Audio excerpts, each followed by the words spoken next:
Olá, eu sou João Pedro Cunha, aluno da disciplina de microcontroladores do IFMT Campus Cuiabá. E aqui eu estou para mostrar um sistema de controle de temperatura em malha fechada com o módulo de temperatura do PinxLab, que é esse simulador aqui que eu utilizei para estar fazendo esse projeto. E eu também utilizei o Processing para estar demonstrando o gráfico do erro da entrada e da temperatura. Bem, o sinal de entrada que eu tenho é através desse potenciômetro aqui.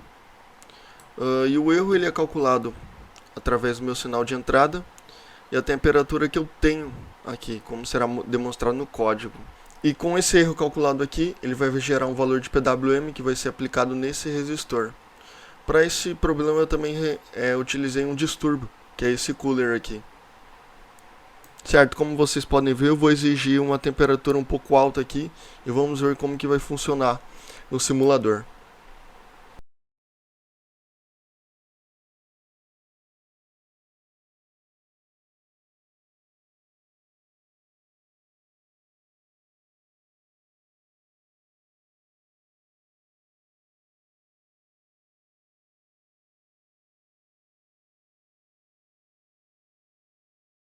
Como vocês podem ver, ele alcançou a temperatura, tem uma certa margem de erro que ele vai aumentando até mais 4, ele pode diminuir mais 4. E como vocês podem ver aqui também no gráfico, ele chegou a temperatura de 70, que está entre 80 e 60 graus. E eu vou pedir para diminuir essa temperatura.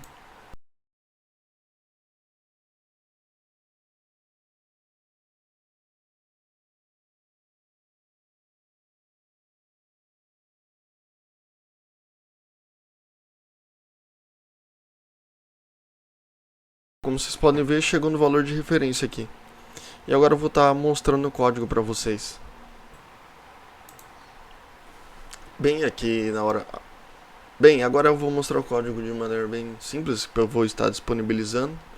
Aqui são algumas definições que vocês utilizam. Não se esqueçam de incluir dentro da sua pasta o arquivo do LCD.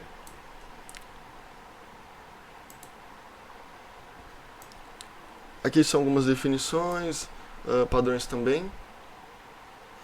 Bem, aqui eu tenho a temperatura medida, que é a temperatura que o próprio simulador fornece. Aqui eu tenho a temperatura ideal, que é solicitada pelo usuário, pelo potenciômetro. Aqui eu tenho a última temperatura para o cálculo derivativo. Aqui eu tenho uma variável do sistema PID e uma variável de erro aqui também. E aqui dá as constantes que eu utilizei para o valor da constante que eu utilizei para estar fazendo os cálculos de PID. Bem, e essa parte aqui é a minha parte do PWM. E como eu fiz isso? Bem, o meu tempo de cada leitura é de 1 segundo. Então eu peguei 1 milissegundo, dividi por 0,0542, que é o valor do estouro do timer, e ele me deu um total de 18,45. Porém, para arredondamento a fins, eu coloquei a 19 ciclos. Certo? E aí eu fiz uma regrinha de 3, que chegou a valor, o valor que eu desejo.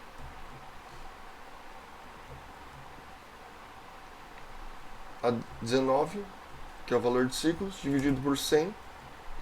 Com isso eu cheguei ao valor de que valor vai ser 0,186 e vários números.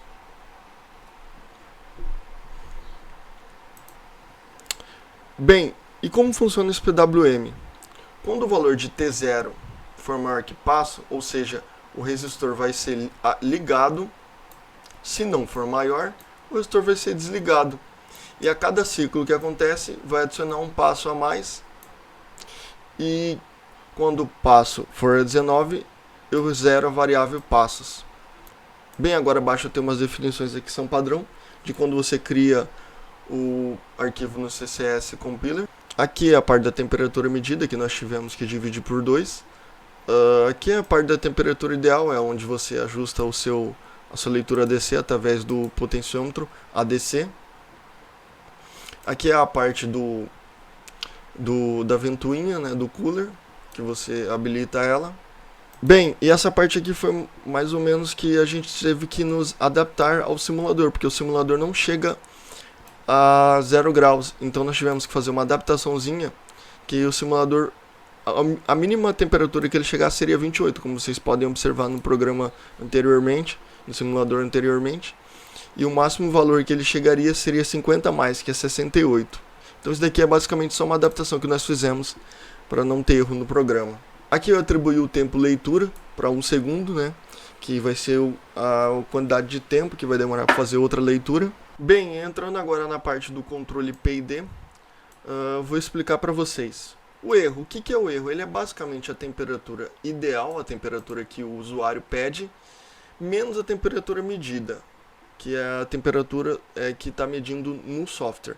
Mas como assim? Não estou entendendo. Vou explicar para vocês. Bem, eu vou estar utilizando o Punch para explicar para vocês.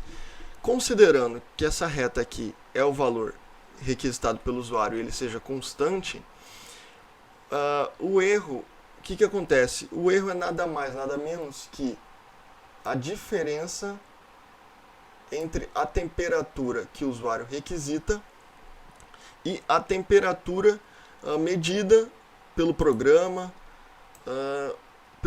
basicamente. Então o erro é isso daqui, ó. Isso daqui é o erro, é a diferença entre a temperatura que o usuário pede e a temperatura medida pelo programa. Ok, e o P? O P é o proporcional, ele é basicamente a multiplicação do erro vezes uma constante Kp, que eu defini valendo 1. Mas como assim? Não entendi. Vamos de novo para o Punch. Bem, o que é o valor de P? O meu valor de P é eu pegar e ficar multiplicando o meu erro várias vezes por um valor Kp, que é um incremento. Quanto vale geralmente esse incremento? Esse incremento geralmente vale 0,01, 0,02. E quando multiplico várias vezes esse incremento vezes o meu erro tende a diminuir, como vocês podem estar observando. Mas ele nunca chega a 0 erro. Como vocês podem estar observando a diferença, aqui eu já tinha um erro com multiplicação do valor Kp, né, que eu multipliquei aqui várias vezes. Esse erro já diminui, já vai se alinhando, certo? Saiu um pouquinho aqui porque eu sou ruim de desenho. E agora o I, que é um incremento de somatória, que basicamente eu fico somando várias vezes o erro vezes uma constante de incremento integrativa, e eu fico somando várias vezes. Isso faz com que o meu erro diminua para quase 0 ou 0. Vamos dar uma olhada no Punch gráfico. Como eu disse anteriormente, esse daqui é o gráfico de I. E como eu vou ficar somando várias vezes o meu erro, ele vai estar diminuindo, se aproximando de 0 ou vai ser 0, certo? Que é o que a gente... E nesse caso, o meu valor de I pode ser 0? Não, porque como o erro anterior já tinha algum valor, nunca vai ser 0, por ser uma somatória e não uma multiplicação. Ou seja, quando eu vou somando várias vezes esse erro, ele tende a se aproximar de 0 ou ser 0, certo?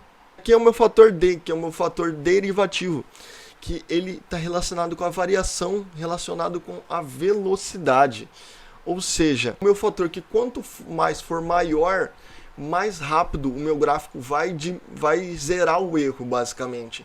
E ele depende da última temperatura menos a temperatura medida. Ou seja, no Punch, como vocês podem observar o gráfico de D, esse fator derivativo é o que vai estar contribuindo na velocidade. Ou seja, quanto mais rápido eu vou diminuir o erro para 0, ou seja, o meu erro vai ser 0. Como vocês podem observar, que levou mais tempo para zerar o meu erro com o fator D derivativo, esse valor ele vai zerar mais rápido ainda. Ou seja, se eu tivesse um gráfico que estivesse explodindo por espaço, com o meu fator D, ele conseguiria sim estar fazendo o erro diminuir para 0 mais rápido. E por último, e mais não menos importante, aqui está a somatória, que é o controle PID, certo? E aqui, com a somatória do valor do controle PID, eu atribuo aquele valor T0 que vocês viram lá para o PWM. E aqui são apenas alguns comandos para estar imprimindo na tela do LCD. É isso aí, pessoal. Gostaria de agradecer por todos que assistiram meu vídeo até aqui. Qualquer dúvida, deixe nos comentários. Os links eu vou estar disponibilizando na descrição do vídeo. É isso aí, muito obrigado. Até mais.